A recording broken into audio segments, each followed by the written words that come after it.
Pathway Studios in Johnston proper. You are live from the path.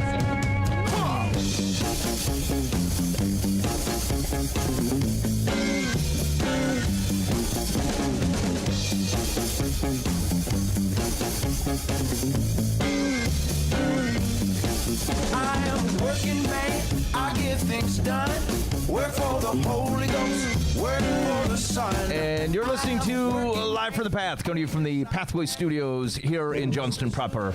It's lovely to be with you here on Live from the Path. Listen. I know like 1,000 of you went out and listened to the song "A Prophet's Cry" by Live from the Path, and I appreciate it.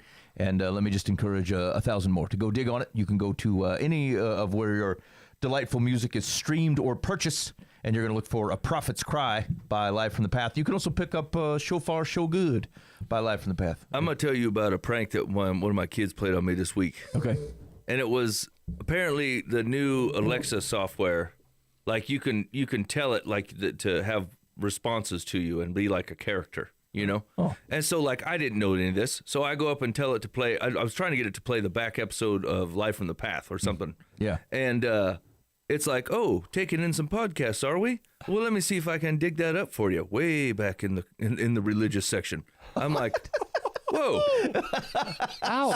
I'm like, what's going on here? And so I'm like, I let it go, no big deal.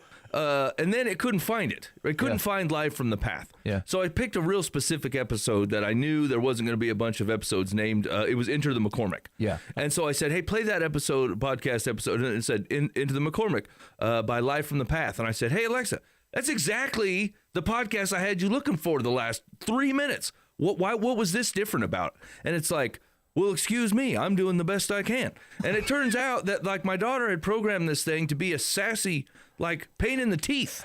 And so like she's sitting in the other room laughing at me, and I'm like, because I have AI at work, right? And if you tell it to do a thing or like straighten itself out, it'll tend to like, straighten itself out. So I kept telling it like, listen, don't be making commentary on the songs I pick or like going over like general like, phrases that you want to speak into my life. Just play the tune I asked you to play. Or play the podcast I told you to play, and stop trying to be my friend. And it's like, sorry, I guess I'll just go back to being a regular old music jukebox. I'm like, dude, I hate this thing. I love it. I was so mad. Okay, I don't like to point people to the AI to like change your life, but I'm going to suggest to you that like the AI is pretty good at de-escalation, right? So like I'm mad at this thing all the time. I don't like when it sasses me. And it doesn't intend to sass me, but like it ignores something I asked, or I asked something and it brings up like 15 cautions that I didn't mention, and I'm like, look, I didn't ask for any of that stuff. I didn't ask for your opinion on this matter. I'm like sassing it all the time, and it always is like, you're right, my bad. Or like it doesn't. It's one of those things that humans always like or have a tendency to like amp each other up, like you're offended now that I'm offended. I don't get offended at you. No. And like I remember watching it respond when I was particularly piped up about something, and I'm like, that's actually pretty good. It's this humility in this AI. Like it doesn't back down or anything. It just doesn't meet your drama. And I'm like, I don't know, that's pretty good actually. People should learn from that. Yeah. This is pretty good. Actually, that was my number one critique against it is like, do you read about that guy that like, I think he runs like Rockstar Games or something, and he fired his entire creative staff because they were using AI. And he's like, here's the thing. He goes, it can do all kinds of great work inside the box, but it can only deal with ideas that already exist. Yeah. Right. And so like, if you want to create something or have innovation, like it just can't do it, And like, I thought about that because I was running some like complex, I was like really digging in the weeds about some problems that I wanted to fix. And I wanted to fix them. And like, I kept thinking like one of my main ideas is there's a bunch of these old towns, like back in the 40s and 50s, the towns used to run off their own generators, like these big old slow moving, big hunks of iron, Well, they became obsolete and people just abandoned them because it cost too much to get out, to get them out from where they're at. And I thought, you know what? Maybe we could solve some of our power constraints with these old hunks of iron. You know what I'm saying? Like, what would it take to like revisit them, put a new generator end on them, and just put them back in service? You know what I'm saying? And get these things back on the grid. So I started asking like this AI how to do it or whatever. And like it could help me to a certain extent, but like it kept trying to bring in like situations that didn't matter. And I kept telling it like Like, I don't care about that. We're just trying to look at this in a different way. And they're like, oh yeah, we'll figure out how to get them hunks of iron running. Like, try to meet me in excitement. And then it told me like all these prices. And I'm like, are you making this up? Because like, this seems really low. And it's like, yeah, I kind of filled in the gaps with some guesses here. I'm like, hey, stop guessing. Like, I'm using you to bounce ideas off of, and you're just making stuff up. If you can't see a road from A to B, you just make a road up and then sell it to me like it's solid gold. I'm like, that's lying. That's what humans call lying. And it's like, I had no intention of lying, but I certainly did based on what you say. I'm like, yes, you did. Man. And so, like, I think that's my most, like, people are looking at AI. They're like, it's going to innovate our business and it's going to do all this stuff. And I'm like, to a certain extent, there are some menial tasks that it can take over. Here's a great example of where people get run amok. I watched a guy, like, he sent out a message. He's like, hey, I got to go work in this other town to come to your place, you know. Can you give me a hotel recommendation that's close to the airport? As a response, the man that he asked produced a website with AI to explain all the hotels in town.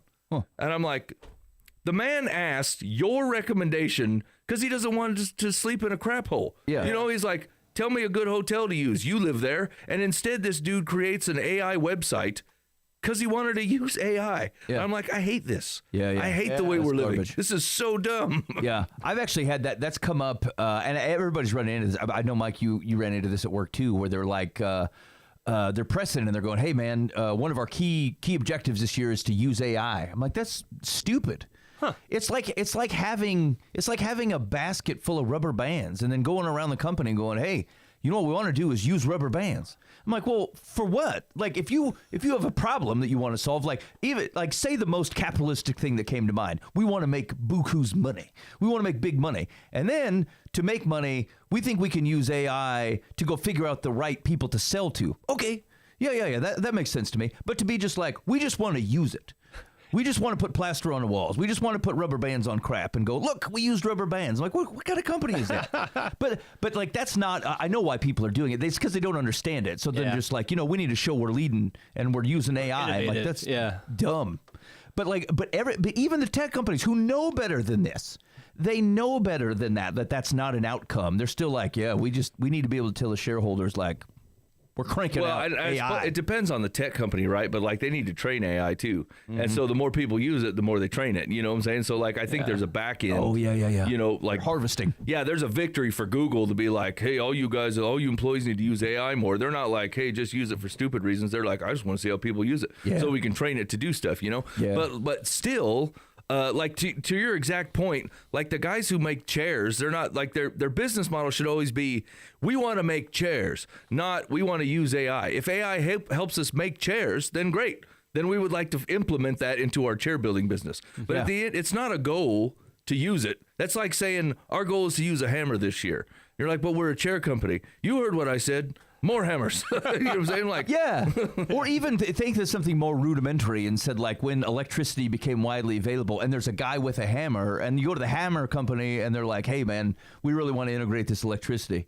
And I don't know, put a light bulb on a hammer or like make an electric hammer. Yeah. Even like, no, like the hammer does what the hammer does. It's just a silly thing. It's a silly thing to do. I was actually at an art, at like this folk art thing that one of my kids was doing over the weekend. And I walked around to the other vendors and it was kind of cool. It was a little more interesting. A lot of these art things have the same people doing the same things at all the different like vendor fairs or whatever.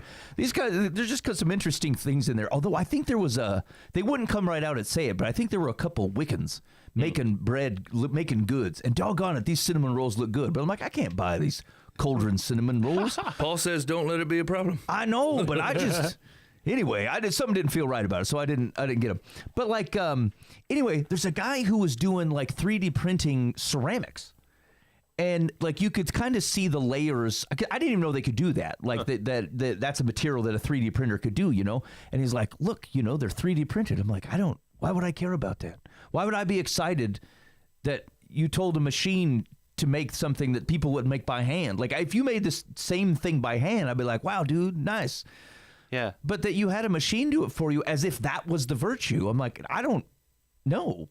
Yeah. Why would I? I mean, whatever. He seemed like a nice enough man. I hope he did well. Yeah, but I'm not drawn in by could it. have just easily been a template. You know what I'm saying? They're like, I sat and watched this thing make it. And I'm like, I think you're double the fool now because it would have made it without you sitting there. You know what I'm saying? right. You just tell it to go and then leave. Yeah, and actually, there's another thing, another art thing that I've seen recently where like a lot of people are just like 3D printing like plastic dragons and stuff, and they're doing it, and they're like, hey, look at this one. It took 28 hours to print, and that's why it's $75. I'm like, 28 hours to print? You mean like if I had a document that was 300 pages and I hit go, I had to wait longer before it came out, but like you didn't do anything extra. I mean, you have a little more plastic in it, I guess. Right. But like that's not an $80 dragon compared to this $30 paperweight you put together.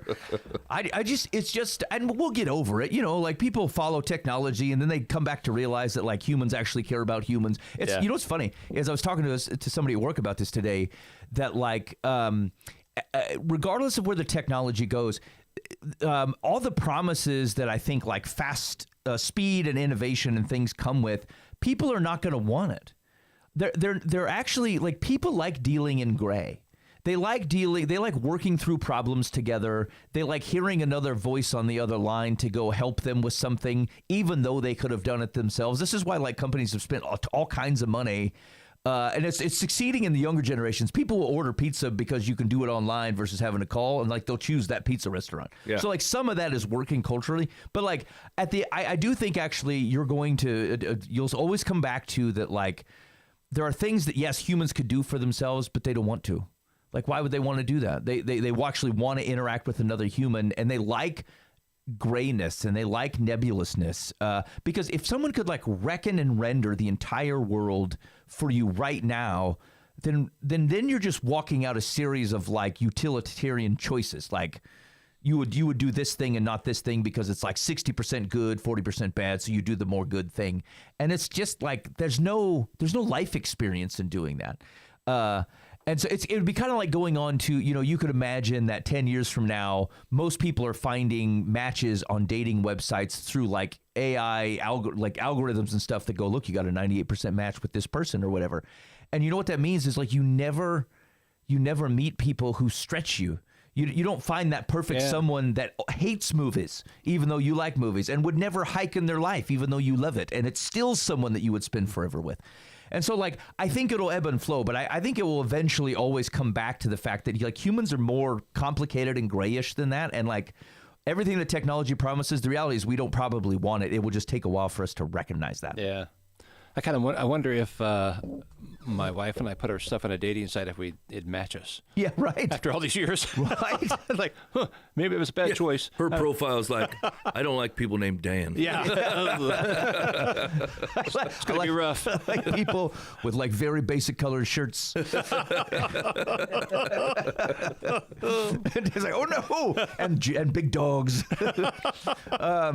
Okay, you're listening live from the path. Here's what got going on the show tonight. So we're going to talk a little bit about when it comes to, I mean, there's always been discipleship and stuff, but the question is that like, does what the church, when the church gathers as a community, and think of it primarily like Sunday morning stuff, in what way or how does it prepare us for the coffee on Monday morning? Especially if, and I think this isn't true in all contexts, but I think for many, with the proliferation of like teaching and stuff available online, I actually think a lot of the substantive stuff happens on a coffee on Monday morning, or the dudes, you know, beanbag group on Tuesday afternoon, or like that kind of stuff. And so the question is it like, how do we think about that, or what are the ways we should think about, you know, what does it look like to do those types of things? And like, I think the fellows in this room have a lot of experience doing that kind of stuff, and like what has been working. And then, like, how might we think differently about what the church does communally to prepare ourselves for the things that happen kind of individually? And so we'll talk through that. I'll start off with something small, and maybe it's just I don't know, maybe it's an encouragement. There was a guy on a podcast who was talking about they had done studies around just positive thinking. And I don't mean like, hey, if you dream about a new car, you'll manifest one. I don't mean that. But the point the guy was making is that, like, if you get up in the morning and you go, look, it's going to be a great day, like there is something like think of it like problem solving. And so I've always found the ability to solve problems or think of ideas just like a miracle of the mind. Because the reality is that like when I want to think of a way to solve something, I read or someone tells me about what the problem is. And then I go, and I make noises and I stare at the wall and I doodle a little bit. And then something happens, right? I did not put any effort that I can tell. Right. It's not like you just like moved a chair from one side of the room to the other. That you could say, oh, how did that chair move? I picked it up and moved it. But thinking of ideas or solving problems more so like just shuts other things out and just goes, I'm going to try to tune all my faculties out from other things and then just let it run and see what happens. And then it just goes, oh, bang, here's an idea. And so like, it's always been really easy to go, look, even if I'm the guy who thought of something, to like humbly advocate that it's the best, because I'm like, I take no credit for this. I don't know where it came from. I just sat still for a minute and this thing happened, you know? And so anyway, when he was saying this, he was like, look, if you start the day and you go, look, it's going to be a great day. Like, it's almost that you've given your mind the problem to solve in what way it will be a great day. And like, you've basically tuned your thinking into now be looking for ways to both interpret the day as it sits and find opportunities in that day for it to be great, simply because like you pointed your mind at an idea and it, just like the Chat GPT, will start filling in the gaps and stuff. And I'm like, okay, that actually makes sense to me way better than people who are like, I will manifest a mate and my spouse will come today. Like, I don't know about that, but I do think like trying to get your mind focused on something and centering on it as if it's a problem to solve will put your faculties to solving it, because that's how I solve problems anyway. And so, okay, I thought, okay, well, that's interesting and great. You probably should do that. And then I thought, like, well, you should point the same thing to the work of Jesus. Like, if it's the same concept and go, like, not, Lord, I'm going to manifest a missionary opportunity today necessarily, but like, just like, what problem or opportunity are you setting in front of yourself for the day so that you take the world in that way as you go? And you probably can do it multiple times. This is where you like this Jewish praying 3 times a day, or even the Muslims, right? Like, you just taking time out to focus and say, look, my mind's saying.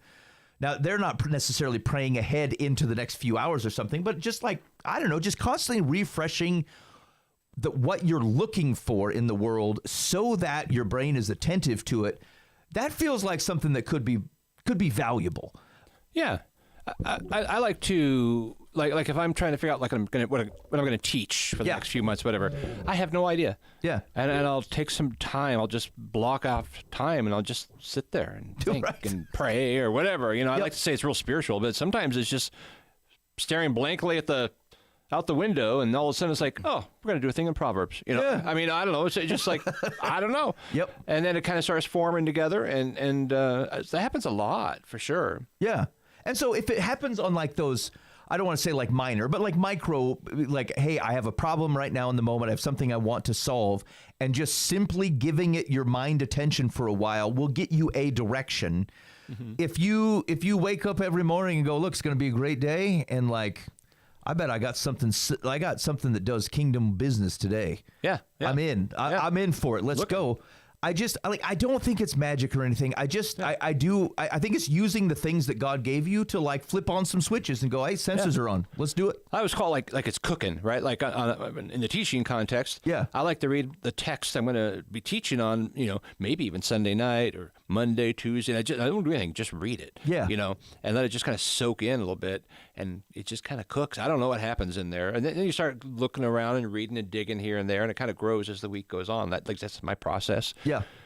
And it's amazing what happens by the end of the week when you're like, I have no idea how I got here. I couldn't have done that if I just like Saturday morning, you know, decide, hey, I'm going to do something real quick. It just took time of, even without effort, just it was just there and processing and processing and yeah. And it's a lot like our conversation from last week about and like looking out the window, and seeing like if you just woke up in the morning and like with an actual inquisitive mind thought, I wonder if God's moving around today. Yeah. I wonder if he's out doing stuff that I might be involved in. Yeah. You know what I'm saying? And just Find like out. preparing your heart and your mind for, hey, like I'm on the lookout for this, Yeah. you know, not just taken by, like, it'd still be a surprise and it'd still be cool when it shows up. But like just having the mind that goes, I'm going to be looking for God to be moving, you know? Yeah. Yeah. Then you're ready to jump in Yeah. because you're like you were expecting it. But you're half tuned up. Yeah. That was Yeah, your yeah. footing when you got up. Yeah. So like, you know, I'm wary of, you know, things that act like you are like moving energies around in the world. But just the way that guy was talking about it, like that made sense to me because I see it on how problems and like ideas happen in most people's lives. And like, hey, can you point that same thing to like, here's what I don't want to miss today. And you just kind of say, now it could be how you pray or whatever, but like, I will say it's different than like reading your Bible in the morning. Like you can go read 1 Kings, you could go read Colossians, and you could go read chapter 8 of Revelation or something. And it's all righteous things, but all those things don't inherently go, okay, now I like mind, be on the lookout for what God's up to today. Boy, I'm excited about it. It's going to be great. It's going to be great. Like so it's not like I'm not saying don't do those things. What I'm saying is that like it actually I think is a different thing, and you can pray it. I think it's perfectly fine to pray. I just think there's just something about, you know, just set your mind for what you want it to be looking out for. It seems to be able to just solve problems because you stared at something, and so like I don't know, let's put it to work for what we care about. Yeah, and like all that stuff is good for your discernment on, especially when it comes to the Jesus stuff, right? The mind is a very powerful operation, and God has given it the freedom to either go with him or against him in multiple facets, you know? And so like it all kind of couples together in this big thing, you know, where you go, look, I want to like anticipate that the day is going to be good. Like even if God's not moving in a real specific way, or I feel like a job has jumped out at me, or like, you know, a very specific thing God is inviting me into for the day. Maybe that's not what happened, but maybe I appreciated the walk from the car to my building. You're like, man, it's just nice out here. You know what I'm saying? Like, yeah, it's revitalizing in a way, but it all gets discerned through what you know about God and his character, and like if God is good, and if all he can be is good, then the things that he's bringing into you are part of him too, like the presence of him and the creation he's made and all that stuff. And so like, it really is just a holistic way of looking at life and going, and what it really does, I think that the most useful thing is it like helps you perspective some things, like stuff that like appears really big on a world scale. You're like, you know what? I can see it past this.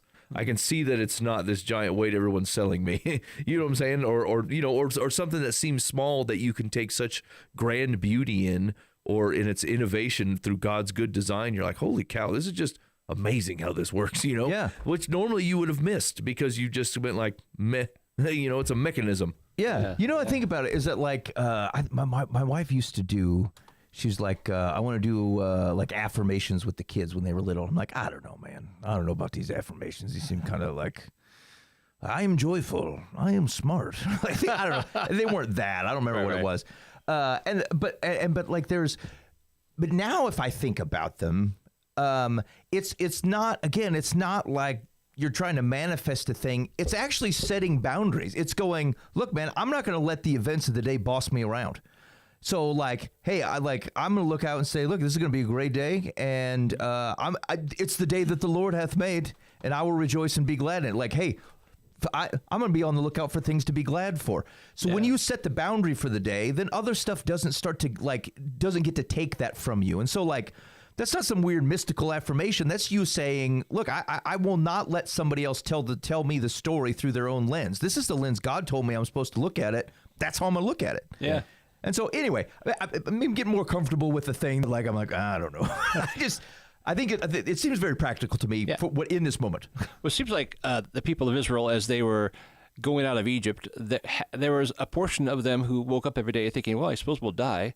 Right. And you know, so they looked at all the negative and grumbled and were like, let's just go back to Egypt. There's so much better there. And then there was a portion that said, man, I wonder what God's going to do. Yeah. You know, look how he got us here. What's next? Who knows? Yeah. And that seems to be kind of a general theme that we follow. I mean, it truly helps you on quite the adventure in faith, I think, if you're looking for opportunity. Yeah, because you can be a follower of Jesus Christ and have the presence of the Holy Spirit in you and still be a very negative person. Oh, yeah. For sure. Right there. So it's not an instant change in you that outside of your own capabilities, you're just this joyful person now. Yeah. You know what I'm saying? Like you do actually have to buy into it and train your mind and train your soul, to stop looking for. And I think the Holy Spirit will help you with this. I think God's word will help you with this. Mm-hmm. But at the end of the day, it's just like anything else God offers. Like most of them, you have to accept. So most of the time, you have to accept the offer that God is giving you. Yeah. Some people have all these great stories, and you think, why does it always happen to them? Because they're assuming. Right? They're taking the world in that way. Yeah. They're like, oh, there's God, I'll jump in and help. Yeah. And I'm just driving by thinking, man, I wonder what that was, and doing my thing. Yeah, and like pessimism is a very expensive I told you so. Like it's self-serving. I found this in even the work that I do is that like I have had to try very, very hard. Like people have ideas about stuff they want to do in the business or whatever, and a lot of it comes through my team. And like, I mean, it's pretty easy for me to go, it's not going to work, man. Yeah. Like, it's just not going to work. But here's a reality is that like there's very little virtue in being right. Like sometimes you go, look, that's a real risk to the world. Let me show you what I think will happen. And then you can make your decision off of that. But like what I've found is that there have been things where we've, gone out and done a thing and I'd be like, hey, after 2 or 3 years, man, this is probably going to go south on you in this way. And then 2 or 3 years later, it has done the exact thing that I said. It's like, we should have approached this differently. But you know what nobody wants to hear? I told you so. Right. And they find no virtue. They don't go, you know what? Ben is awesome and right because he knew how wrong we were. Nobody gives a crap. And there are no points in it. And so there is a lot, I think the very practical, wise people, let's say practical people have a really hard time with optimism because it feels like a lie. Mm-hmm. But here's what I'm going to tell you. Pessimism doesn't do anything for most people. And optimism is the ability to see opportunity, not necessarily to lie about reality. And that's the thing you got to switch in your mind, is that like just being an optimist doesn't mean that you're going around going like the world isn't what it is. But you do go and say, I could see how this could how this could be positive. And now, if I believe that could be true, now what actions can we take to try to make that more and more likely? That's the work of an optimist. People are like, I'm not a pessimist, I'm a realist. No, you're a pain in the teeth. And you're only saying that because you actually are not optimistic. And I've intentionally not said that, but I would have meant it. Yeah. But I'm just saying that like, there's just, we got to be people of hope. And I don't know, whatever mechanisms you need to do to try to keep that in control are probably good. All right, listen live from the path. All right, so we were talking about this before the show on like, does the message on Sunday prepare you for coffee on Monday? And I think the answer was no. Like, oftentimes it doesn't. Yeah. Right. And some of this goes with like discipleship has always actually been that way. We're asking a whole heck of a lot out of a Sunday morning. Sunday morning can't disciple people. It'll give truths. There's something very positive about a communal gathering like that. Like it's an intro to the church. The church has always done this, and before that, they went to the temple. These are good patterns, and you should totally do them. But it isn't the only expression of what Christian community looks like. As a matter of fact, if you're looking in the early church, these people are meeting most days in some formal or informal way before they're going to work. Now they tend to live closer. Our societies are different. Fair enough. But I just think that like, what did it look like, or what does it look like for us to go if a lot of the substantive growth that people have, the one-on-one conversations, the things you don't tell 75 people, but you tell 2 dudes in front of you, happen on a Tuesday morning at 6 o'clock at the coffee shop, or like at the men's meeting on Saturday morning or something like that. How do you do, like, what do you think about doing that well? Because you're sending a lot of independent contractors out. Like, people, you look at your whole church and you're like, if there's 100 guys out there or ladies who are like, I think I should go meet these people for coffee. You're like, that sounds great. But then you could start looking these people in the eye. You're like, I know what those guys have said to me out loud, and I don't know if they should be one-on-one talking to people. Mercy. And so, like, but they should also be saying the right types of things. And that goes back to a conversation I think we were having a couple months ago, which is like, I don't know, I mean, people can say all kinds of stuff. And so what does it look like to do this well? Are there any patterns to it? And are there any ways or things we should think about from like, what does the church do like communally that might help well serve some of those type of exercises during the week? Well, I think that just the ministry of Jesus is a pretty good example. I mean, there were times he spoke to the masses. Yep. And there were hundreds, maybe thousands, who knows, in some circumstances. And then there were times he was just with the 12, and then there were times he was just with the 3 inner circle, and then sometimes he gave them assignments. Obviously, they were with him and watched him do what he did, have the conversations he had, and point being, there's no reason we can't do that. Yeah, within our local churches. Like, hey, I'm going to pick 2 or 3 guys and have them come with me when I go have coffee with someone. Yeah. I like to do that. I'm not very good at it. I often forget. Of course, also it's usually at a time a lot of people can't go, but I'll say, hey, I'm running to the hospital. Come with me. And they go, okay. And we run off together and go see someone. And so I think what being intentional about that helps in that discipleship making, because then that's how you learn, is by watching and then doing. So. Yeah, I do think that, like, shy of other principles and practices, if you can keep a hold of follow me as I follow Christ, that will serve you really, really well. Like, I remember there's been all kinds of times, like, I've met with different people who are different levels of, like, connection with me. Some are friends, some are just acquaintances, and some are, like, deep Bible study people, and some are not. But, like, here's what I know is that, like, the unique thing that I can offer at any given time is, like, I'm trying to follow Jesus. Here's how it's going in my life. Here's what it looks like in my marriage. Here's where my Bible reading is at. Like, what it looks like to try to follow Jesus. Here's me trying to get up in the morning and go, Lord, it's going to be a great day, and I think you're out there working. And so, like, whatever. It's what I'm trying. I can offer that. I don't need to posture beyond my own abilities. I don't need to act like I know more than I do, or that I'm more holy or faithful or whatever the things are. Expert. That's right. Yeah. I know that I'm following Jesus, and I know, and I have my own experience in that. Like, if you can do that to start, and just say, like, just that, I think it sets you in the right direction. Now, I think there's other things you can certainly do on top of that. And Mike, I'm kind of curious in your experience, because you've done all kinds of different things, like different studies and different, like, discipleship stuff with people. Yeah. But I think if you just start with the orientation that, like, it's not you going, hey, my church told me I should invite people out for coffee, and then you're going to prepare like a sermon or whatever. Like, just bring people along with you as you follow Jesus. And I think you'll at least stay in the right bounds of what it looks like for that to be healthy. I feel like this is like the way that I generally approach it is like, it's like looking out the window for me, right? Like, I will invite just about anybody to coffee, anybody who is half friendly with me, even people that I barely know. I'll be like, hey man, you want to grab coffee? Or someone says, hey, you should have coffee with this person. I'm like, I don't care. Okay.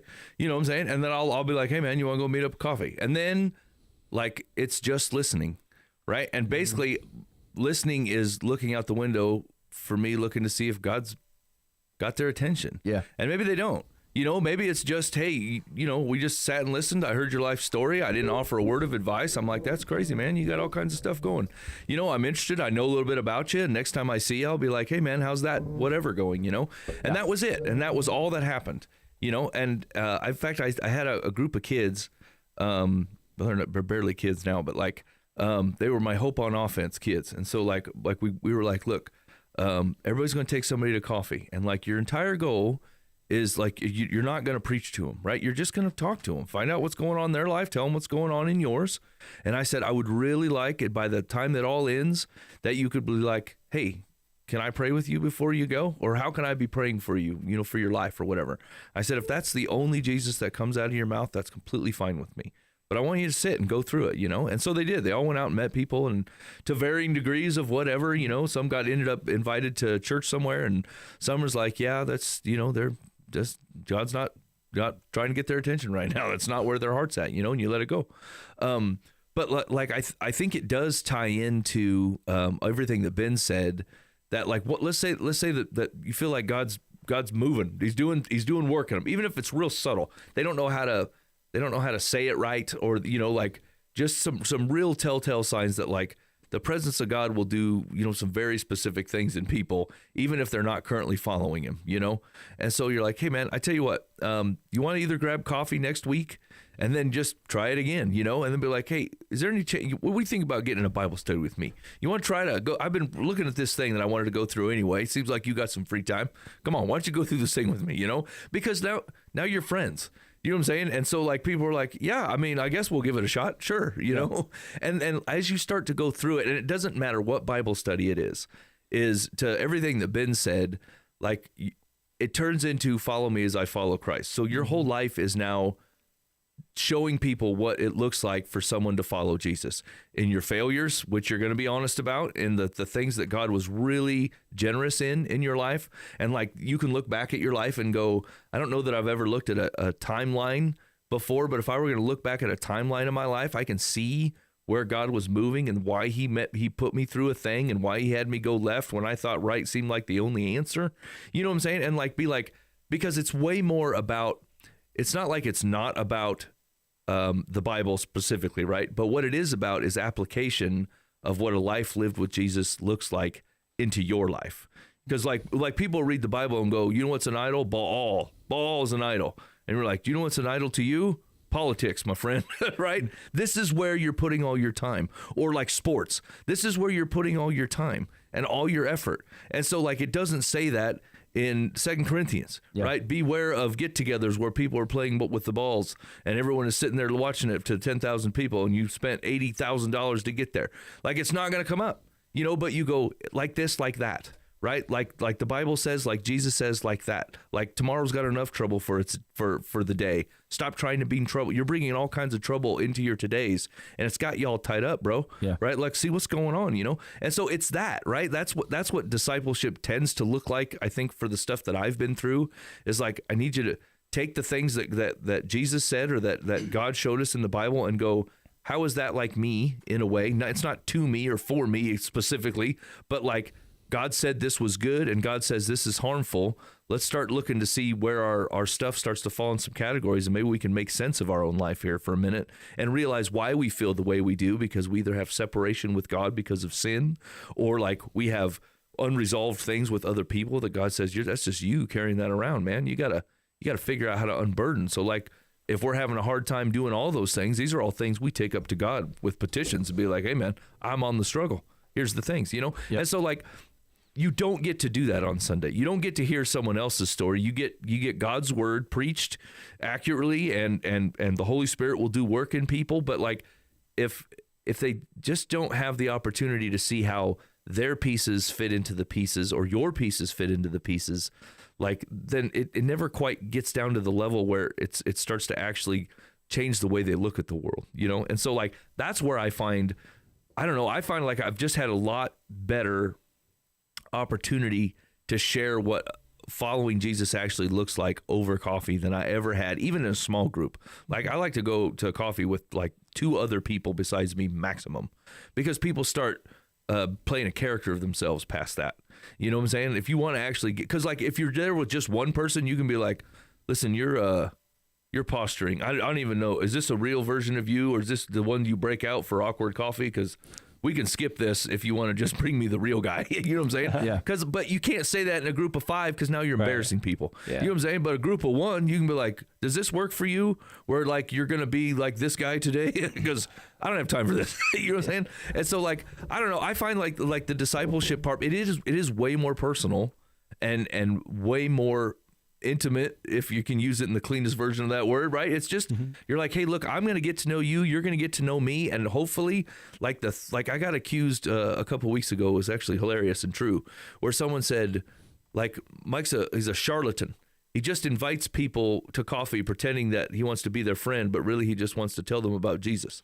I'm like, yeah, that's accurate. That's an accurate description of me. And I thought I should be kind of offended, but really it's the truth. But it's way less sinister than that.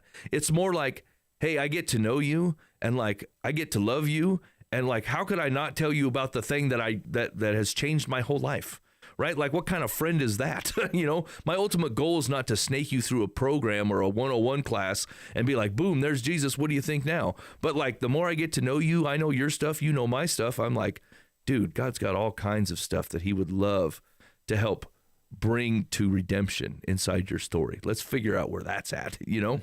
And so like, I find it to be just, I don't know. And it could be just the way that God wired me in a way that operates like that. But like, I'll take a one-on-one Bible study or like a 3-person, you know, meeting every week consistently and praying for each other throughout the week and texting worship tunes you found. And I'll take that any day, you know, opposed to just blankly talking to 75 people. I think the reason the church as a whole does not do that is we're in such a big hurry. So we make cookie cutter. Yeah. You know, we need our next record-breaking attendance. Yeah. We need to, you know, we need to build a new building, you know, all the stuff, you know. I don't have time to sit with one person and have coffee. Yeah. You can get into your life. Are you going to give? Yeah. Yeah, right. I mean, honestly, that's just so sad about the modern church. Can you think about what it feels like, and not to take anything away from like our Sunday morning church, like this is what we do, you know, but like you're going to be living it for eternity with Jesus. And when the time comes for your friend to show up, and like, it's not going to be a pride thing, right? You're just going to have this big old smile on your face that you're like, I am so glad I got to talk to you about that. So glad. Because you have no idea what work God will do through that person. Like, that you could have discipled with your Saturday morning coffee the greatest evangelist North America has seen in the last 50 years. You know, and it's not you. Yeah. You know what I'm saying? Yeah. You just happen to get a hold of a young kid named Billy who decides he's going to grow up and sell out Arrowhead Stadium for the Lord. You know what I'm saying? And like, somebody told that guy, you know, and so like, it's not yours to control or discern or like, and especially because it's not about church growth. You know what I'm saying? It's not about getting people butts in the seats, because almost everyone that I've gone through a Bible study does not go to church with me. They go to church somewhere else. And I'm like, figure out where God's got you. If you want to come to my place, you can. But like, I don't know. Why don't you ask him? You know? And they ended up going somewhere else. I'm like, great. I don't care. More people I get to know, you know? Yeah. And so like, yeah, I think you're right. Like the church infrastructure sometimes gets more filtered on, we need more people in this church. Not we need more people who love Jesus, you know, in the world. I don't care where they go, you know? Yeah. And I think like all kinds of things have their places. Like you want to run classes during the week with 30 people in it? Great. I think that's probably great. You want to do like obviously the church is always met in some sort of large group on some fixed schedule to go, let's all get together and like remember Yahweh. Great, fantastic. You should definitely keep doing these things.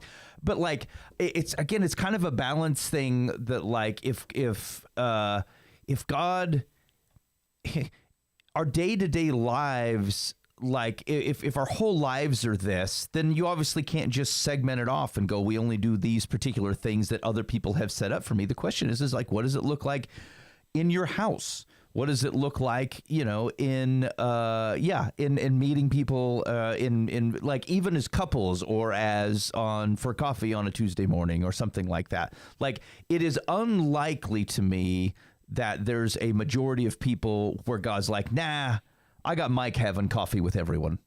Yeah. No one else needs to do And that's this. a great point. Like, you should still do the 30-man gathering or the 30-lady gathering or the whoever. You should still teach the Bible study.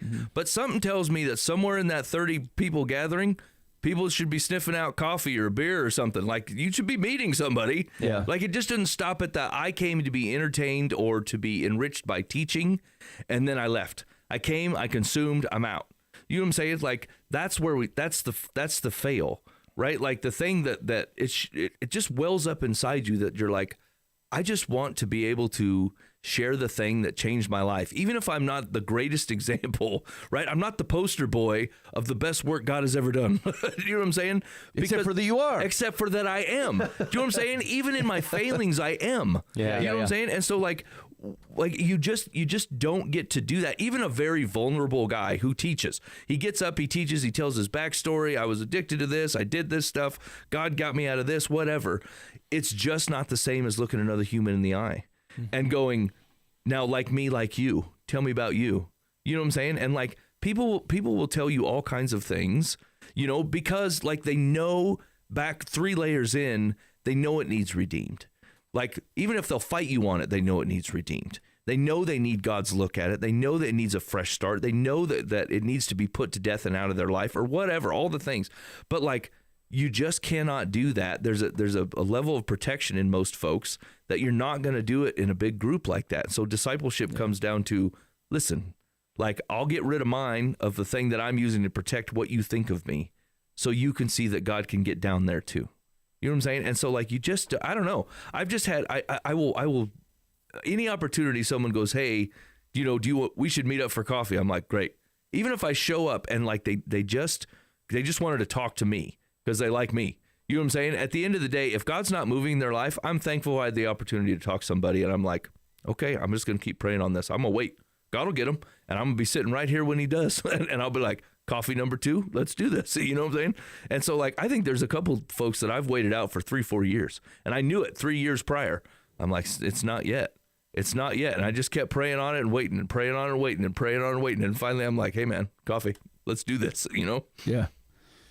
All right, you're listening to Live from the Path. I don't know, maybe do you have thoughts? Like, what's been, well, actually, Mike, before we leave that, what about, so you've done, Bible studies with people, discipleship studies with people. Do you feel like, is there any particular things that you're like, oh, this is strong, you should walk them through this thing? Or does it like just depend on the person and like or does it just matter what you're doing? And as long as you're going through it with them, with somebody else, then it's fine.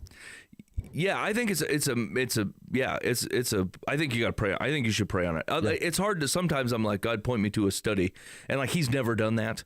You know what I'm saying? He's never like, I really like Blackaby's study, Experiencing God. You know what I'm saying? Like, but like, I know studies, like I've done enough of them where I know, like, you kind of gauge where people are at, like if they're just starting their walk, like there's some like getting to hear, like understanding how to interact with God studies that like, we're not here yet. Right.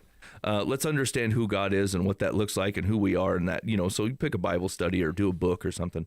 And then there's some studies that are a little bit more in depth. Like this is how we turn our whole mind frame and we look to see where God's moving in our life. And like, we actually willing to say yes to some things that we would practically and logically go, I can only see this landscape, so I'm going to say no to that, and like, that's a maturity thing.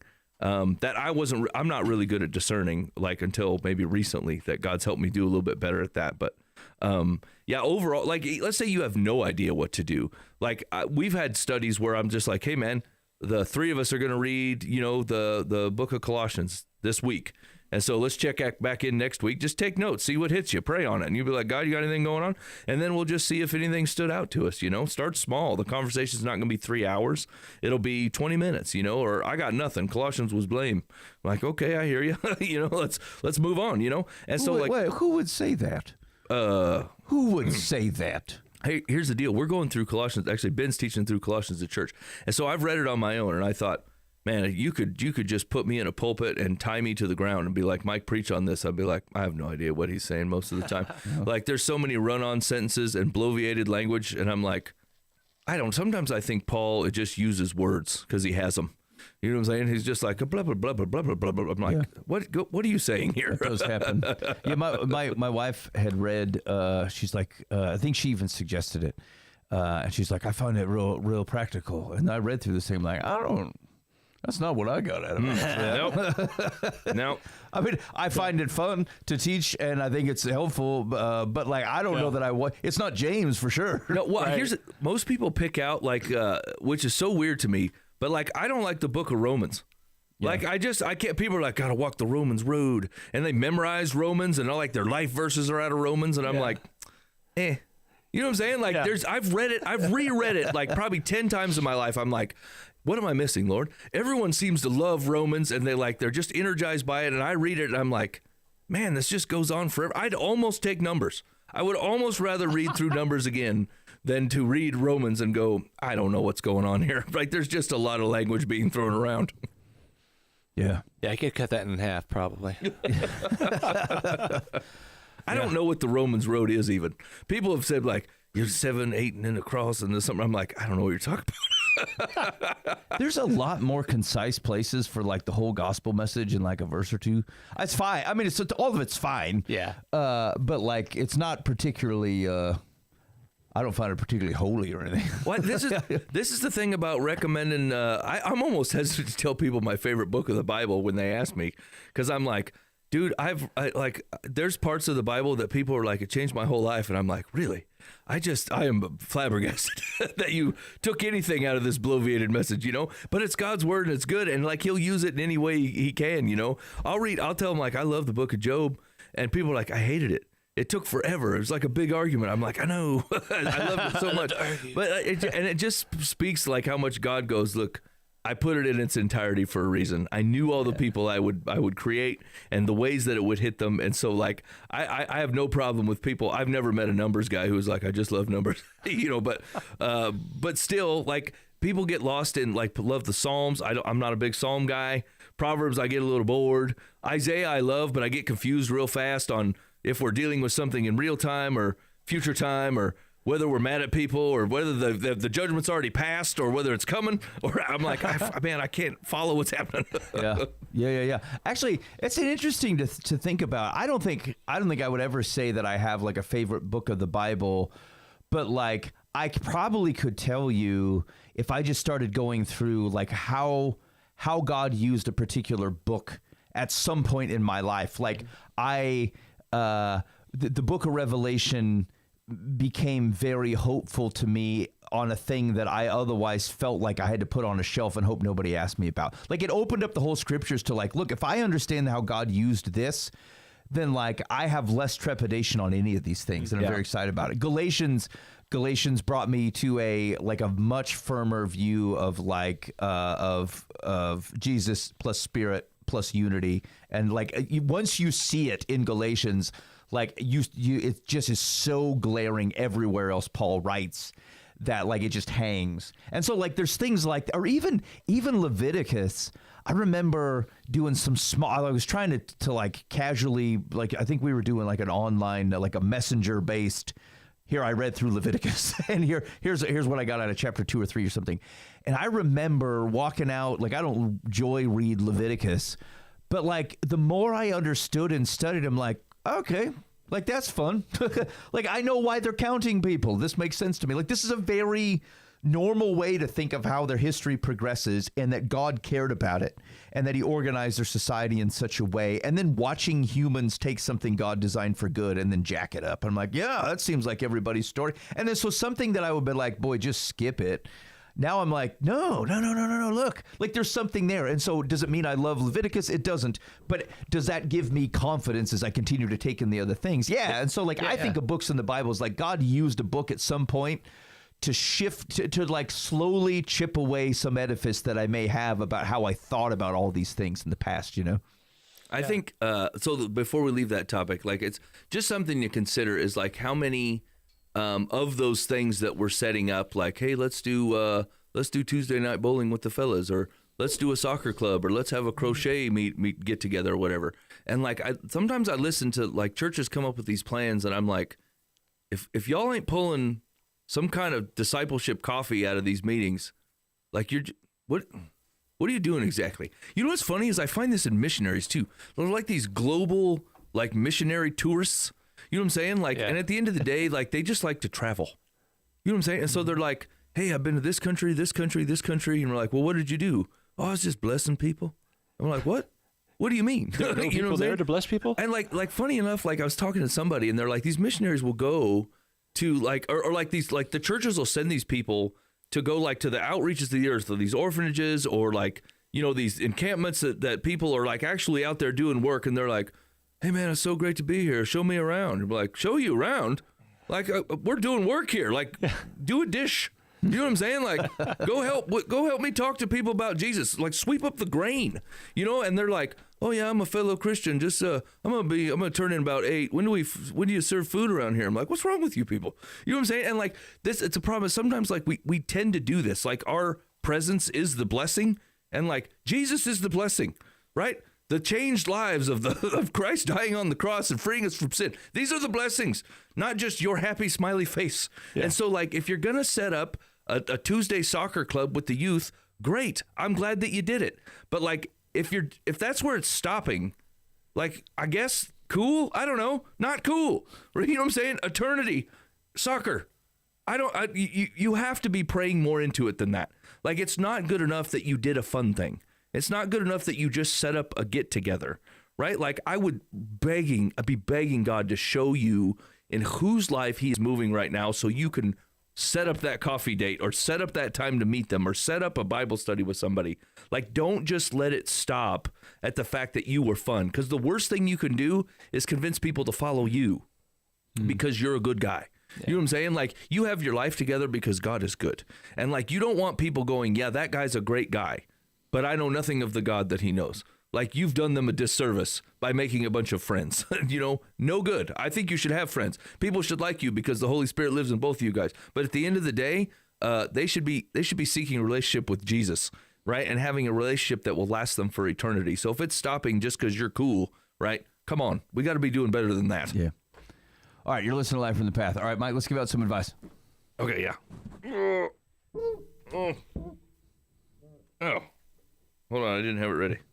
You didn't set me up with enough time. Oh, sorry. Hey, just a reminder, if you're one of the thousands of listens and downloads that are very, very surprising to me from, say, Vietnam or Pakistan or whatever, if you're not a bot, then thank you for listening. We very much appreciate it. Well, I'm sorry we talk so fast. I know that we do it. I wish I could control myself better, but I don't. And so, but thank you. Thanks for listening to the program. Also, I know we offer the complaint line. This is if anybody has any feedback for us on the show or comments they want to make, you can use the Bob Eisenhower Live from the Path complaint line, 515-517-0085, call or text. Now, if you are from a foreign country and you're like, I can't use that number, you can always shoot us an email, info@livefromthepath.org. That's available worldwide, and whatever. We'd love to be able to hear from you. Okay, ready? Yep. Dear Live from the Path, my boyfriend and I have been together for a few months, and we're great together. We have a mutual friend who is married and, in the past, showed interest in my boyfriend. She has asked him not to show me the texts she sends him. We are both concerned about her and her husband as they are going through marriage counseling. Oh. I have told my boyfriend this means she wants to have a private and secret relationship with him via the texting, and it is concerning. He's trying to be supportive of her as they have been friends for a couple of years. What do you think? That's a hard no, Bubby.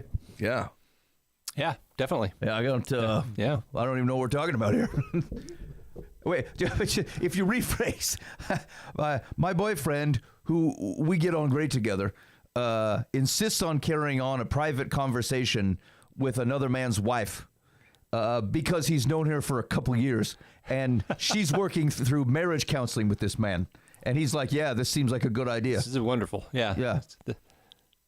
Yeah, your boyfriend's an idiot. Yeah. Do you know what I'm saying? Like, you should reconsider whether you want to be in a relationship with this man if this is the rationale he's using. I'm kind of curious when she says we're good together, what does that mean? What does a couple months tell you? A few months, we're great together? I mean, you can't gauge that. No. Yeah, they were just matching outfits. Yeah, I can get along with anybody for a few months. Yeah. You know what I'm saying? After that, it's when it starts to go downhill. Yeah. Yeah, so this is pretty straightforward. Yeah, the answer is no. Well, okay, now, would the... I mean, I know what I would say from a... if I were talking to a dude sitting in this room, I'm like, no, do not keep on private conversations with another man's wife. Especially that she's insisted, like, that should otherwise be kept from other people. This is not... Now, here's the thing. You're being a selfish turd. This is not helpful to her. If she's actually going to marriage counseling to try to help her marriage, let's ignore the fact that you're being a jerk to your own person. But like, if this woman is actively going to marriage counseling, like you are whizzing in her well, my man. Yeah. Like you're actively poisoning another man's marriage and poisoning hers. And so even if it's intentional. Yeah, exactly. Yeah. That's right. That's right. Don't give an outlet for that. Yeah. You got to break that off. You're being selfish, fella. Yeah, there's no greater driver for me to really dig into somebody's life when they're like, don't tell anybody this. I'm like, oh, I'm going to tell you right now, I tell my wife everything.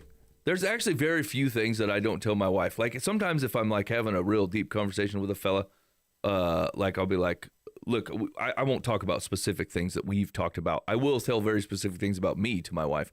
But like you like generalities at best is all she's gonna get, and she's cool with that, right? We do the same thing. So, but like overall, if anyone's be like, hey, listen, I don't want your wife to know, I'm like, well, you shouldn't tell me then, because like I'm not in the business of keeping secrets from my wife. Yeah. So you should probably keep that to yourself. All right. Secular says, your boyfriend is kind-hearted, but he shouldn't agree to a secret relationship with his friend's wife. I assume he is friends with both of them. Since you asked, I think you and your boyfriend should tell the woman together that neither of you think that what she's suggesting is a healthy idea for any of the four of you. Okay, yeah, let's get into the practicalities. How do you, I don't know if this both of them get over there and do it situation is the best recommendation, or maybe it is. Like, how would you do it practically? Sever this thing. I mean, I shoot straight from the hip. I'll be like, man, look, this is not working out. You can't be in some kind of secret relationship with me that I'm going to hide from my spouse. So like, or for my partner or whatever. Yeah. Like basically, like you should assume every text you send me, she is going to read. Yeah. Or you shouldn't text me. Is that fair? That's fair. What if I mean? Okay, they've only been dating for a few months. True. Right. But it's probably precisely because she asked that it be hidden that I think is problematic. Yeah. I would not expect, if I've had a friend, just like another dude friend who I'm like am prone to like texting more close details or personal details to this person, and they've been dating the chick for 2 months, I don't expect that he's like sharing my personal details with this person. Now, if they got married at some point, then I think my expectations were changed. Or if, like, I don't know, it just felt real serious. I'd be like, okay, I recognize now that, like, if I share something with you, you may feel like you have to, because, like, maybe I say something that changes your mood or something, and you have to explain a little bit to someone. I understand. But, like, I think I would expect my man to otherwise protect that until he felt confident on my behalf that someone could otherwise be trusted with that. And 2 months in ain't it.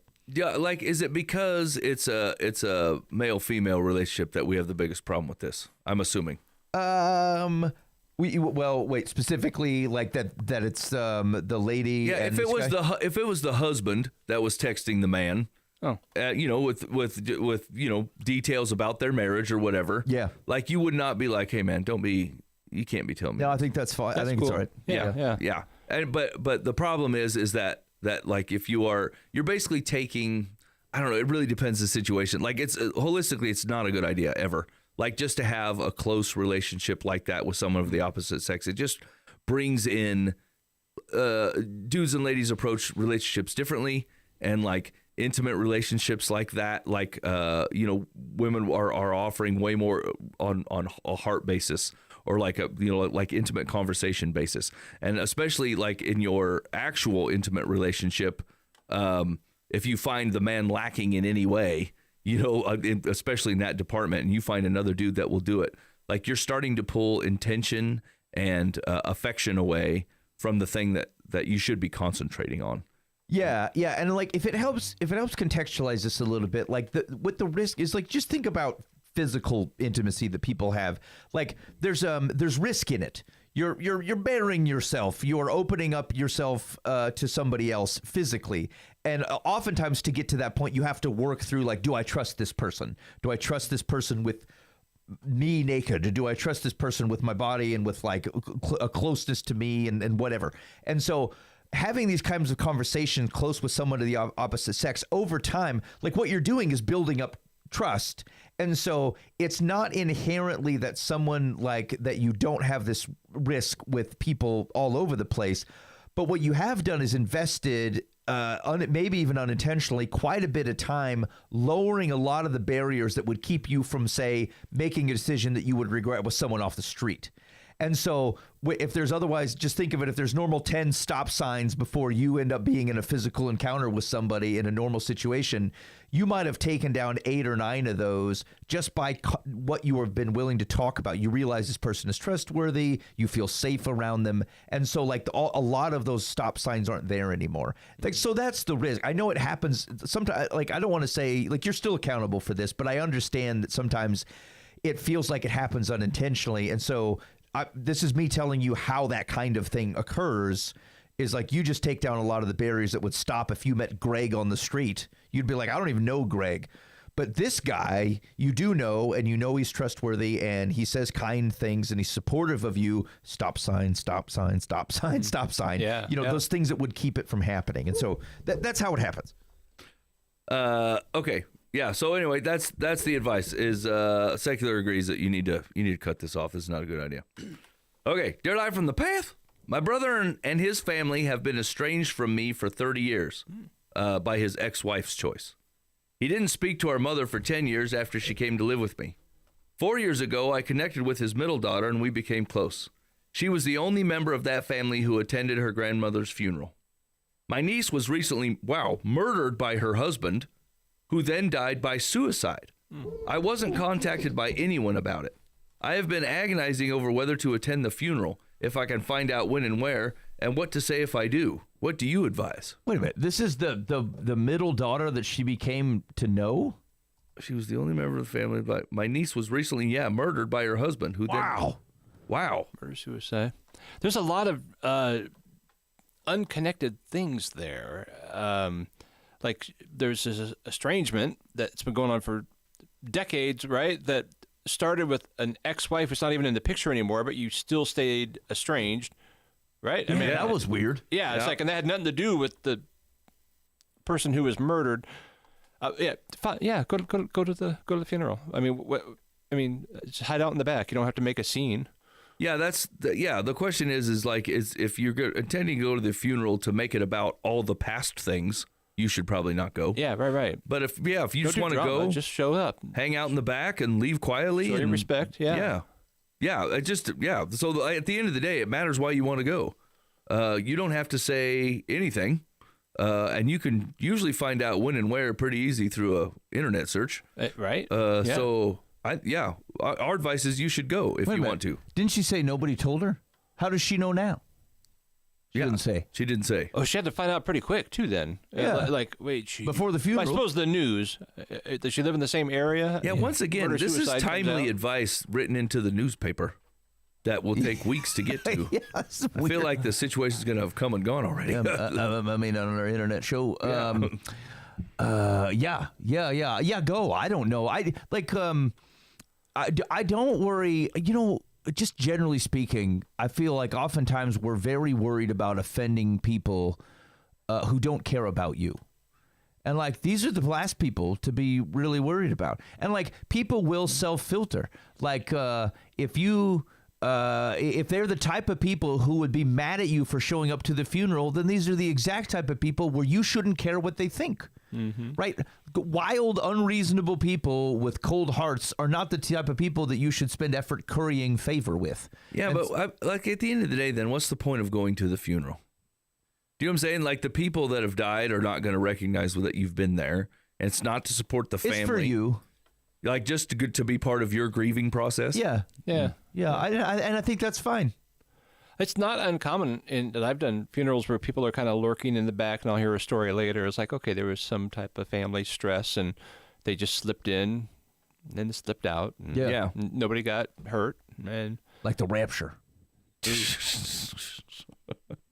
Yeah. I mean, so basically we're saying it just really depends on your motivation for going. If you just want to pay your respects and part of your own grieving process to go, then don't show up early, don't stay late, right? Just walk in, sit in the back, watch the funeral, sing the tunes, and go. I mean, they've not seen you for 30 years. They may not even recognize you. Get a funny hat and get a wig. I don't care. You don't make a scene, but I would not go out of some other reason. I would go. Yeah, let's try not to do two things for the day. Our one thing is being at the funeral. That's it. Yeah. Right? We're not going to try to fix 30 years of history or all the slights, right? We're not going to address it that day. Yeah. And if it feels like it's a natural outpouring of what happened or you want to reach out a month later, then, I'd pray on it, but whatever, do what you want. I wouldn't stay for the potato salad. I wouldn't go to the graveside. Just do the service. Yeah. Step on out. Yeah. Yeah, just humbly accept whatever the reality of your situation is, and don't try to upturn a cart that day. Let's just attend the funeral and go. That's a good advice, just holistically. If you think about, where you've got chasms like that in your life, and sometimes where there's an opportunity, you don't have to overbait the opportunity and go, hey, I'm gonna totally flip this thing on its head.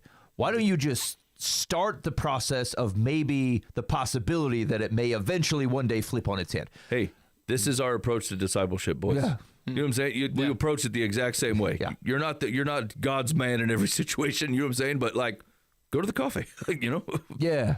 That's right. And it puts, frankly, it just puts too much. This is actually where we get over our skis and embarrass ourselves. Is you go into a situation that cannot hold the weight that you put in it, and then you put a bunch of intentions and consequences out of there, and you jacked it up because you're not fit for it. Okay. Yeah. I've done this before, right? I have done this like when I've been set to meet a guy, and I'm like, oh, I know what this is going to be about because I'm going to make it about this.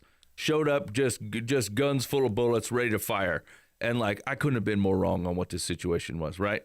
And like but just like the getting up in the morning thing, I had so tuned my mind into this is what this meeting is going to be, and this is what I'm going to say, blah blah blah. Like I ruined it. Whatever my opportunity had been, or whatever reason God would have had me there, I had already fired. I had already had the guns loaded and knew where I was going to point them. And like it was way more about me than it ever should have been. Yeah. And like the same advice lands on the discipleship stuff too, right? Like we're moldable in the hands of the potter. And so like, don't be deciding you're going to be a jar of a sword today. You know what I'm saying? You go in however God tell you to go in. Yeah, that's a good point. Like if you need to take a breath before and go like, play it cool, man, and let the wind blow. What I mean is like, play it cool and let the Spirit do what the Spirit's going to do. Like you showed up. Like you did the obedient thing. You said, I'm intentionally going to do this. Don't hold things back that God is moving. Don't feel like you can't use examples that God has shown in your life. Like again, follow me as I follow Christ. Be the yourself that God has crafted you to be. But let the wind blow, homie. Like it's not your job to go flipping the table. You know, we love the flipping the table story. No one else flips tables. Jesus does it one time, and like otherwise Paul takes one to the face. And so I'm just saying that if your full view of the world is like you're in there like creating a scene in all the places because that's what Jesus would do, I just, taking the full counsel. Homie. Yeah, Jesus flipped a table, and then literally 2 days later, he took the nails. So, like, you can't be painting like, oh, we're table flippers. I'm like, let's hold on a minute. Because I don't know if you read the end of that story. Now, doesn't he come out victorious, but still, I don't see you doing it. Yeah. All right. One more. Oh, no, this is the end of this. Yeah, Secular says, what a tragedy. I am sorry for your loss, but please remember that funerals are for the living. If you know your presence would be a disruptive or distraction, pay respects to your niece privately, either before the ceremony or after her burial. Yeah, I mean, here's the thing. In the same way that the dead not going to recognize you're there, they're also not offended if you cause a ruckus by simply showing up. You can't control all the things. I think Dan's right. Like you show up, you do whatever, like enough to allow you to grieve. I don't think it's fair. Whatever difficulties that family may have with you, it would be hard for me to believe that the niece had not otherwise let know that she's interacting with you. And it would be very callous to deny someone a passive ability to grieve in that situation. Yeah. I just... Dude, this is America. This isn't Palestine. 10 years is like an eternity for us. We're like, I don't even remember why we're mad. Yeah. You know what I'm saying? Yeah. The Middle East will hold on to this for 500-600 millennia. Yeah. You know what I'm saying? And we're like, I don't even remember why I'm mad at you from 3 months ago. Yeah. Let's let it go. Yeah. Everybody likes the terrible president.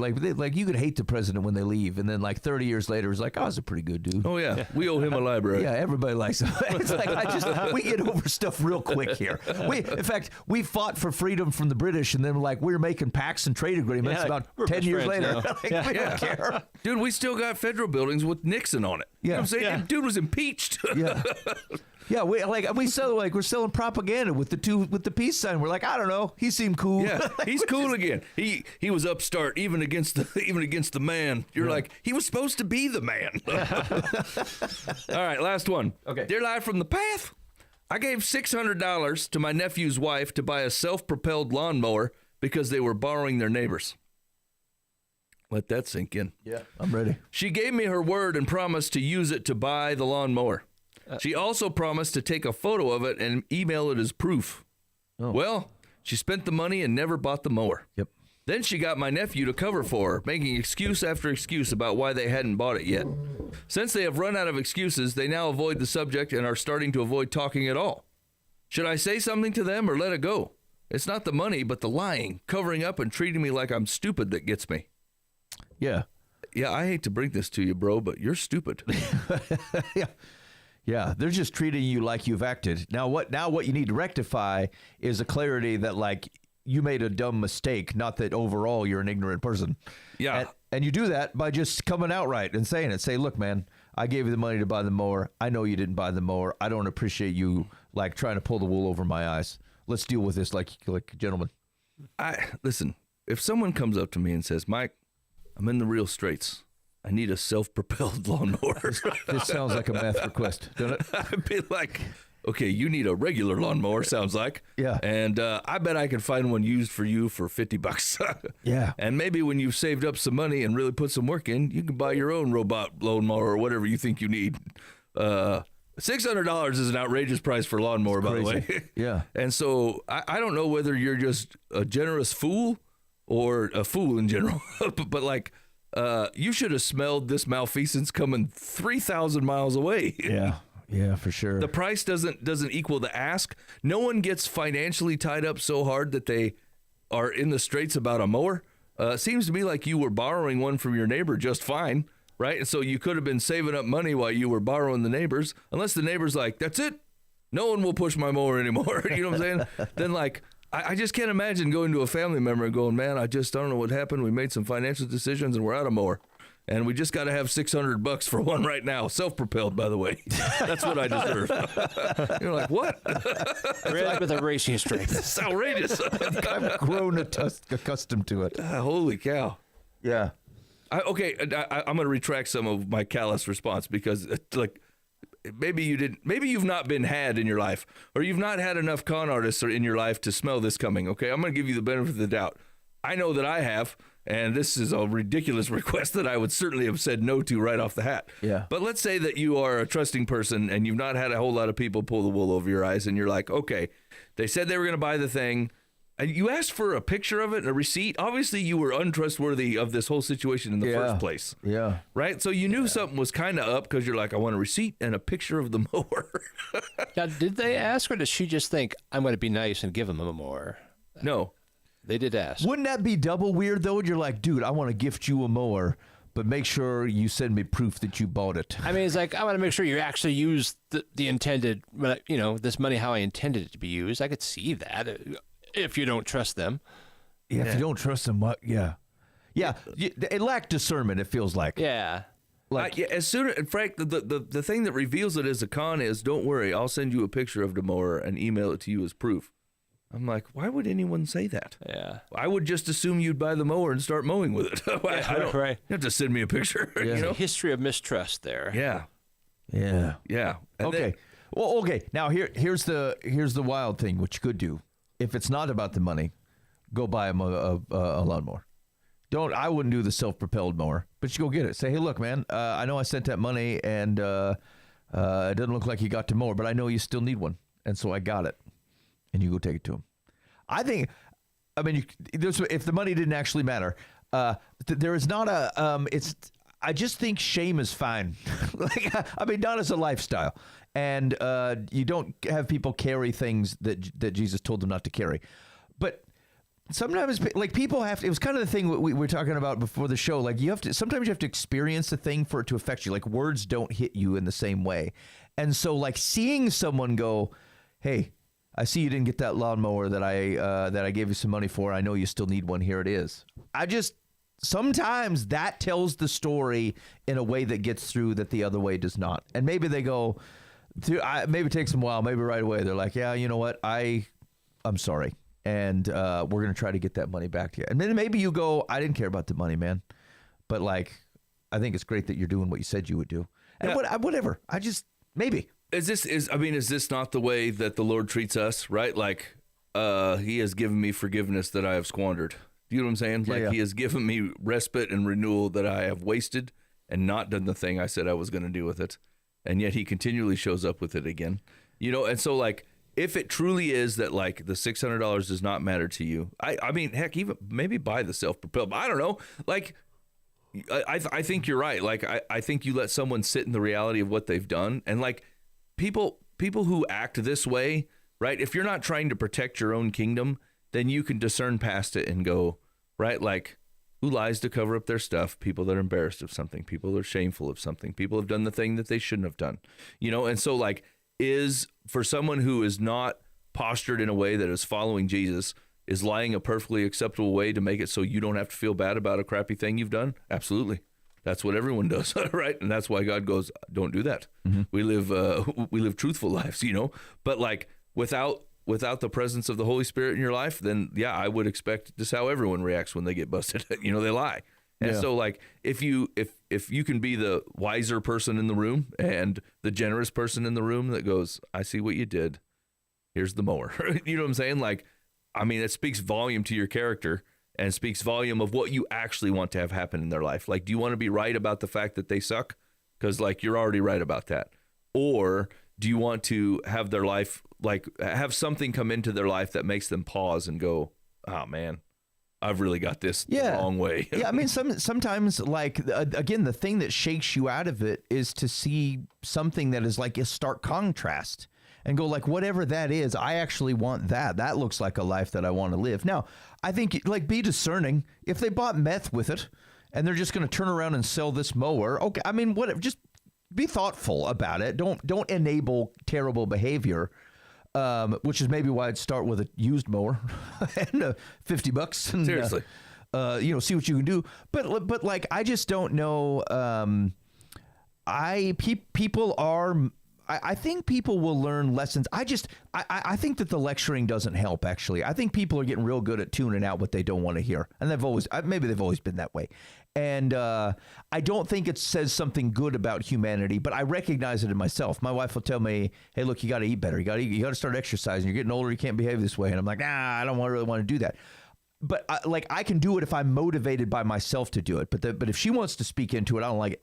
I don't like to be told. I don't like to be wrangled and managed. Mm-hmm. Now, that's a problem. I shouldn't react that way, and I recognize that. But I'm capable of the thing that she's pointing me to. If I'm motivated personally to do it, then I will do it. And so, like, just call that a human tendency and go, all right, I mean, you're not going to lecture someone into, like, to doing what you want. Can you show them what the behavior looks like? Can you be gracious to them in such a way that they start to, like, recognize the difference in a way that they actually want what you're pointing them to?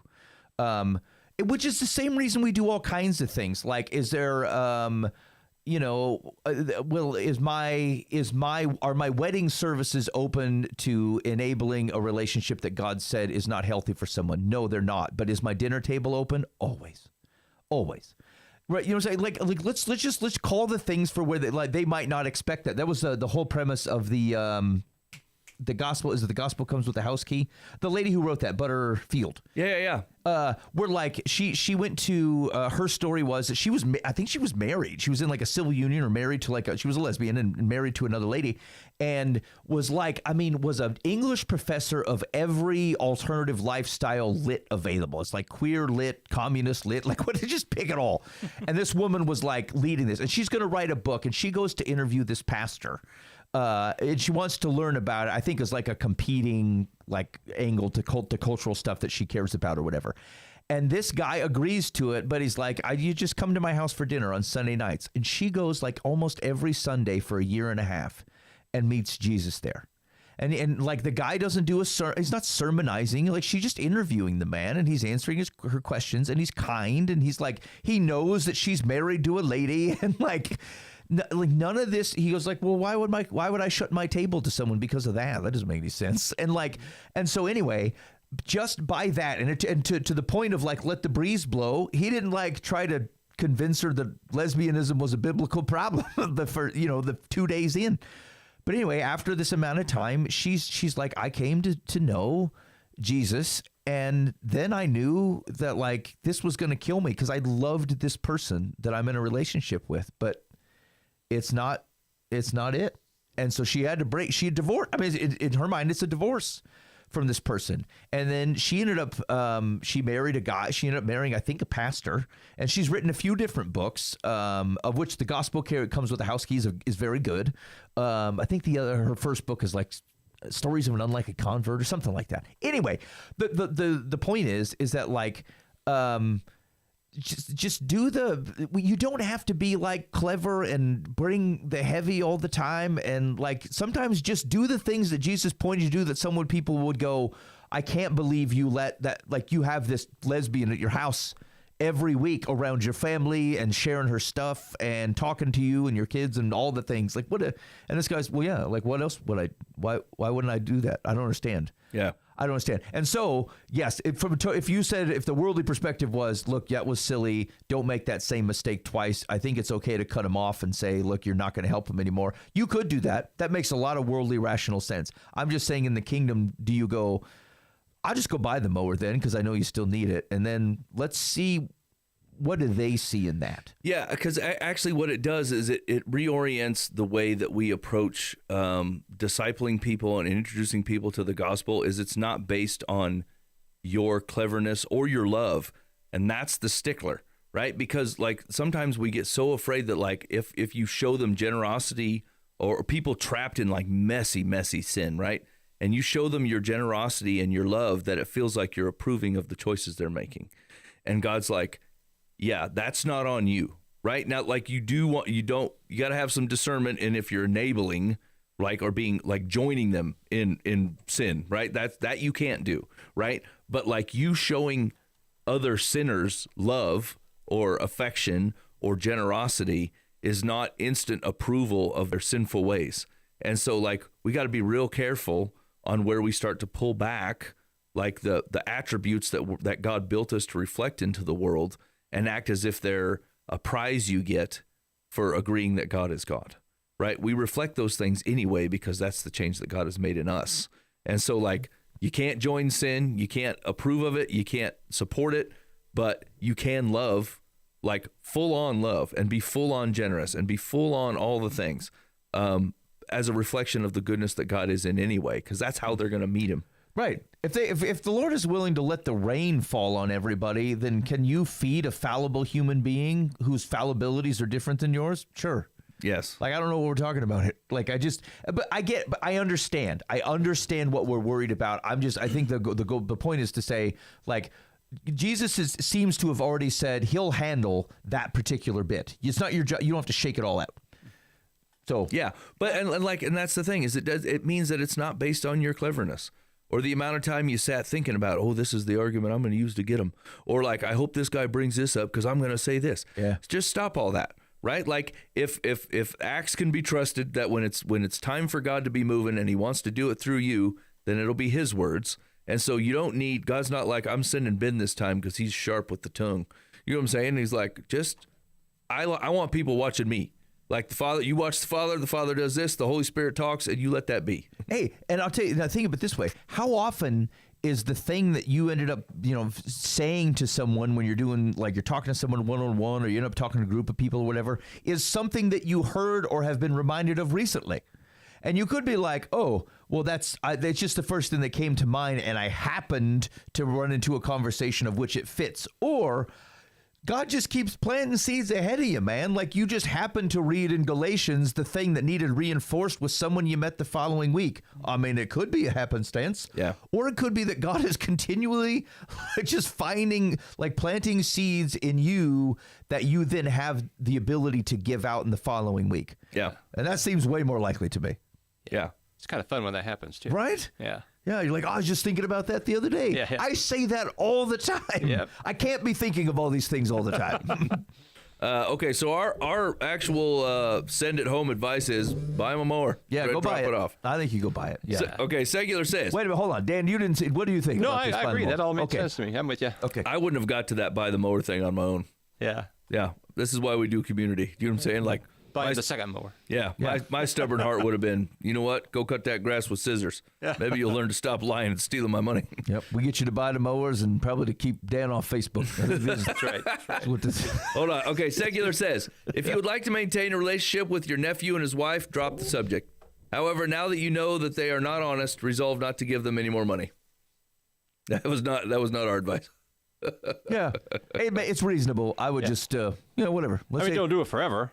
Don't keep buying mowers, but Yeah. If they sell the next mower, yeah, Yeah, that might be tough. I mean, you could do one other shot across the bow and just go come out there and mow it yourself or something. Hire a mowing service. Yeah, yeah. Okay. All right. Hey, you've been listening to Live from the Path. Thanks for hanging out with us. I'm going to let you sail on out of here to a little bit of the Prophet's Kai. But if you have any feedback for us on the show,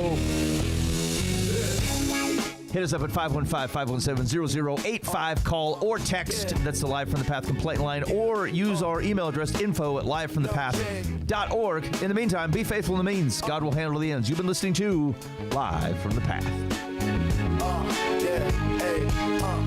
Tremors in the hills, the lion roars loud, echoes in the valley, judgment in the cloud, plowshares turn to swords, the harvest going sour, the merchants wait to see, stacking greed by the hour, the shepherd from Tacoma